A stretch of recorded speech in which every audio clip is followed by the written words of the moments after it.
नमस्कार मित्रांनो, आजची कथा तुमच्या मनाला नक्की स्पर्श करेल. व्हिडिओ शेवटपर्यंत नक्की पहा. कथा आवडली तर लाईक करा, चॅनल सबस्क्राईब करा आणि अशाच प्रेरणादायी कथा पाहण्यासाठी आमच्यासोबत राहा. डोंगर रांगांच्या कुशीत वसलेल्या एका छोट्या गावात नील नावाचा तरुण राहत होता. त्याच्या घरात पैशांची कमतरता होती, पण त्याच्याकडे एक वेगळं स्वप्न होतं. त्याला गावातील बंद पडलेलं जुनं वाचनालय पुन्हा सुरू करायचं होतं. गावकऱ्यांना वाटायचं की पुस्तकांनी पोट भरत नाही, त्यामुळे कोणीही त्याला साथ देत नव्हतं. नील दिवसा मजुरी करायचा आणि रात्री वाचनालयाची साफसफाई करायचा. धूळ, कोळ्याची जाळी, तुटलेली कपाटं आणि फाटलेली पुस्तकं यांच्यामध्येही त्याला भविष्य दिसत होतं. प्रत्येक पुस्तक हातात घेताना तो म्हणायचा, ज्ञान कधीच जुनं होत नाही. एक दिवस त्याला एका पुस्तकामध्ये 50 वर्षांपूर्वी लिहिलेलं पत्र सापडलं. त्या पत्रात एका शिक्षकाने लिहिलं होतं, जर हे वाचनालय पुन्हा जिवंत झालं तर या गावाचं भविष्य बदलेल. त्या ओळींनी नीलच्या मनात नवी ऊर्जा निर्माण केली. त्याने गावातील मुलांना संध्याकाळी गोष्टी सांगायला सुरुवात केली. सुरुवातीला फक्त 2 मुलं आली, नंतर 10 आली. काही दिवसांनी त्यांच्या पालकांनीही येणं सुरू केलं.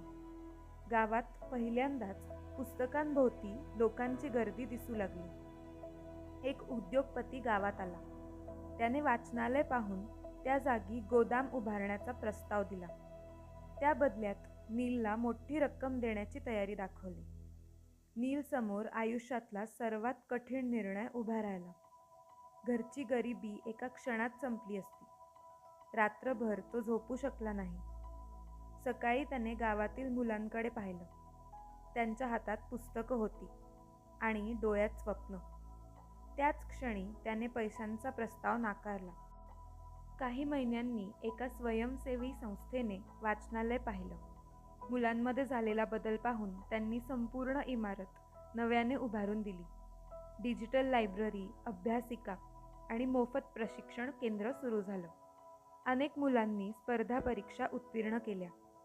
उद्घाटनाच्या दिवशी नीलला विचारलं गेलं, तुला सर्वात मोठा पुरस्कार कोणता वाटतो?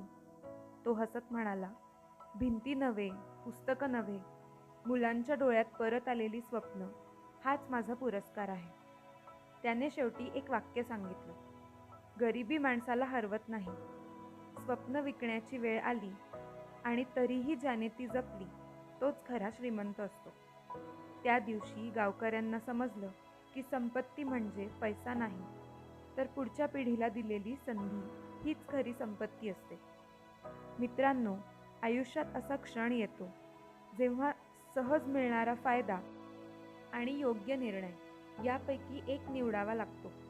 त्यावेळी पैशापेक्षा मूल्यांची निवड करा, कारण तुमचा एक निस्वार्थी निर्णय हजारो आयुष्यांना दिशा देऊ शकतो.